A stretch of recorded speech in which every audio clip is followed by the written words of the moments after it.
பாலு எழுதின sonata. He is always claiming that this is not a self-improvement novel. என்னை பொறுத்த வரைக்கும் this is a classic modern self-improvement novel. அது என்ன modern self-improvement novelனா, இந்த உலகமே உன்னை எதிர்க்கும் போது நீ உன்னை நம்பணும், believe yourself மாதிரியான எந்த ஒரு pre-modern self-improvement thingsமே இதுல இருக்காது. நாவல் முழுக்க 2 தலைமுறையோட லைஃப் ஸ்டைலையும் ஹேபிட்டையும் நிறைய பேசியிருப்பாங்க.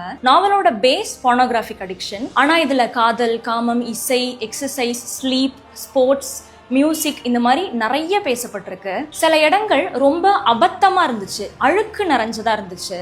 நம்ம அந்த இடங்களை பார்த்து என்னது இப்படி இருக்கேன்ட்டு அருகருப்பு படும்போது, உறுத்தும் போது அந்த இடங்கள் நம்மளை பார்த்து சீண்டும். ஜஸ்ட் லுக் அட் யார் செல்ஃப் அப்படின்ட்டு நம்மள ஒரு கேள்வி கேட்க வைக்கும். எனக்கு இந்த நாவல்ல ரொம்ப பிடிச்ச ஒரு இடம் மனுஷங்களுக்கு, ஒரு சக மனுஷனுக்கு அடிமையாகிறத பத்தி பேசியிருப்பாங்க. நம்ம சொல்றோம்ல, நீ இல்லாம நான் எப்படி இருப்பேன், என்ன பண்ணுவேன் அப்படின்ட்டு. இப்போ நீங்க ஒரு பழக்கத்துக்கு அடிமையா இருக்கீங்கன்னு உங்களுக்கு தெரியுது, உங்க மைண்டுக்கு ரியலைஸ் ஆகுது. அடுத்த செகண்ட் நம்ம அந்த பழக்கத்துல இருந்து விடுபட, தப்பிச்சு ஓட தானே பார்ப்போம். அப்ப இதே தானே மனுஷங்க மீதான அடிமைத்தனத்திலையும் நடக்கும். இந்த மாதிரி நிறைய இடங்கள்ல பகுத்து பேசியிருக்காங்க. எனக்கு தெரிஞ்சு இப்போ நம்ம கிட்ட இருக்கிற பிரச்சனை இந்த பகுத்து தெரிஞ்சுக்கிறது தான். நம்ம எல்லார்கிட்டயும் வேலை இருக்கு, ஆனா ஒர்க் லைஃப் பேலன்ஸ் இல்ல.